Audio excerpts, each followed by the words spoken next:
பண்ணணுன்றது வந்து ஒரு பெரிய வாண்டிங் எனக்குள்ளே இருந்தது. ஸோ நான் அப்படி தான் என்னுடைய திரைப்பயணத்தை வந்து நான் ஆரம்பித்தேன். ஆனால் ராம் சார் மாதிரி ஒரு டிரெக்டரு அவர்கிட்ட நான் ஒர்க் பண்ணியிருந்தேன்னா ஒரு வேளை வந்து இன்னும் வந்து பயங்கரமாக வந்து என்னுடைய பாலிடிக்ஸை இன்னும் வந்து வெளிப்படையாக ஃபர்ஸ்ட் படத்துலேயே வந்து பயங்கரமாக பேசுறதுக்கான ஒரு வாய்ப்பு வந்து எனக்கு கிடைச்சிருக்கும் அப்படின்னு நான் நினைக்கிறேன். அதை வந்து உண்டாக்கி கொடுத்த உங்களுக்கு, மாரி செல்வராஜுக்கு உண்டாக்கி கொடுத்த உங்களுக்கு, மாரி செல்வராஜுக்கு மட்டும் இல்லை, உங்ககிட்ட இருக்கிற ஒர்க் பண்ணுற எல்லா அசிஸ்டன்ட் டைரக்டருக்கும் உண்டாக்கி நீங்கள் கொடுத்துருக்குறீங்க. அண்ட் வந்து ரொம்ப ரொம்ப சந்தோஷம். ஏன்னா ரொம்ப சாதாரண விஷயம் கிடையாது. ஒரு டிரெக்டர் வந்து தான் கிட்ட இருக்கிற பசங்களை வந்து படிக்க வைக்கிறது, படிப்பை நோக்கி நகர்த்துறது, அண்ட் வந்து படிப்பு மட்டும் இல்லாமல் நிறைய சாகச வேலையை செய்ய வச்சிருக்கிறீங்க அவனை. அண்ணா வந்து நிறைய சொல்லியிருக்கான், அந்த தமிழ் தேசிய இயக்கம் அதுக்குள்ளெல்லாம் பூந்து பாம்பு அடிச்சுது அப்படி இல்லை, அது ஒரு கதைன்னு வச்சுக்கல. ஸோ ரொம்ப சந்தோஷமாக இருந்தது. ஒரு வயலண்ட்டாக, அதாவது என்னென்னா ஒரு சொசைட்டிக்காக வந்து ஒரு புஷ் பண்ணி நீங்கள் போங்கடா இறங்குடா நில்லுங்கடான்றது இருக்குல்ல.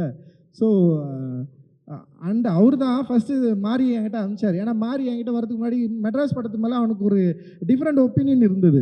அந்த மாரி கேரக்டர், அதில் ஒரு மாரி கேரக்டர், அவனை எதுக்கு நீங்கள் அப்படி பண்ணீங்க, ஏன்னா தலித் கேரக்டரே இங்கே வந்து பண்ணுறதே இல்லை, நீங்கள் ஒரு மாறின்ற கேரக்டர் வந்து அப்படி பண்ணியிருக்க வேண்டிய அவசியம் இல்லைன்னு சொல்லிட்டு அவனுக்கு டிஃப்ரெண்ட் ஒப்பீனியன் இருக்குன்னு அப்படி தான் அவர் பேசவே அனுப்பிச்சார். எனக்கு நல்லா தெரியும், ஞாபகம் இருக்குது. ஸோ அப்படி தான் மாரி செல்வராஜை நான் வந்து பார்த்தேன். மாரி செல்வராஜும் நானும் மீட் பண்ணேன். மாரி செல்வராஜ் சொன்ன கதை வந்து எனக்கு ரொம்ப பிடிச்சிருந்தது. அப்படி தான் நான் வந்து ஆரம்பித்தேன்.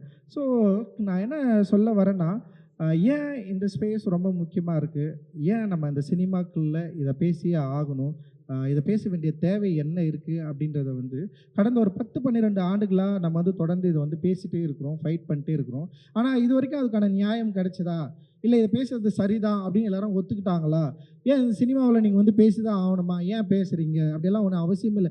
எப்பெல்லாம் வாய்ப்பு கிடைக்கிறப்பெல்லாம் ட்ரோல் பண்ணுறதுக்கான நிறைய விஷயங்கள் வந்து இங்கே இருக்கிற ரசிகர்களும் இங்கே இருக்கிற தமிழ் சினிமாவில் இருக்கிற ஆட்களும் வந்து நிறைய பேர் உருவாக்கி கொடுத்துட்டே இருக்கிறாங்க. அதை வந்து இங்கே பாப்புலராக விவாதிக்கிற இடத்துலையும் வந்து ரொம்ப புகழ்பெற்றிருக்கு. எப்படி வந்து எங்களுடைய திரைப்படங்கள் வந்து இங்கே கொண்டாடப்படுதோ அதே அளவு மிக மோசமாக விமர்சிக்கப்படுகிறது, மிக மோசமான வார்த்தைகளை கொண்டு ட்ரோல் பண்ணவும் படுது. ஆனால் இதுக்காகலாம் நம்ம பயந்துருவோம்னா பயப்பட, சின்ன வயசுலேருந்து 1008 பிரச்சனையை பார்த்து பார்த்து பார்த்து வளர்ந்து வந்து நிற்கிறேன்னா இதெல்லாம் சாதாரணமான விஷயம் எங்களுக்கு. நான் தான் சொல்கிறேன், நான் மாரி செல்வராஜ் மாதிரிலாம் எனக்கு தைரியம்லாம் கிடையாது. மாரி செல்வராஜ் அவனோட பெயின் அவனால் சொல்ல முடியுது, நான்லாம் சொல்லவே முடியாது. எனக்கு சொல்கிற தைரியமும் கிடையாது. ஏன்னா வந்து நான் ஃபஸ்ட்டு முடிவு பண்ணதே வந்து என் பெயினை நான் சொல்லக்கூடாது.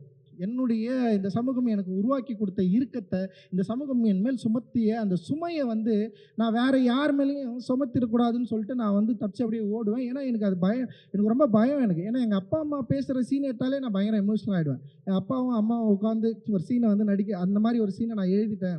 லைக் அட்டகத்தி படம் எடுத்துகிட்டு ஒரே ஒரு சீன் எடுத்ததுக்காக தான் நான் பயங்கர சந்தோஷப்பட்டேன். அது என்னென்னா, எங்கள் அப்பாவுக்கு வந்து எங்கள் அம்மா ஊட்டுவாங்க. அதில் இருக்க அப்பாவுக்கு வந்து அம்மா வந்து